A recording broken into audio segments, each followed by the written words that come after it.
درانه کتونکو السلام علیکم. زه محمد سلمان همدرد د حق غږ پښتو چینل خبري لنډیز کې ستاسو کوربه اوس تاسو پام را اړوم د مهمو خبرونو لنډیز ته. د ولسي جرګې رئیس وایي په هیواد کې روانه جګړه ګټونکي نه لري او زیان یې یوازې عام افغانانو ته اوړي. میر رحمان رحماني د ملي شورا په فوقالعاده غونډه کې د خبرو پر مهال وویل په هیواد کې شرایط سخت شوي دي او د دې اړتیا ده چې ټول په یوه خوله او سره یو لاس د شته ګواښونو پر وړاندې ودرېږي.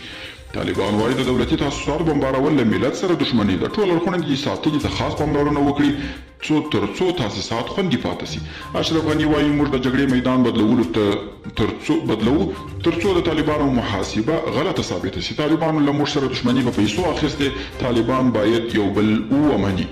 او د ولسي جرګې اعلامیه وایي له جمهوریت ملاتړ کوو، په ټولو دولتي بنسټونو کې د ښځو پراخ حضور غواړو او له نړیوالې ټولنې غواړو چې د جمهوریت په ساتلو کې له موږ سره مرسته وکړي.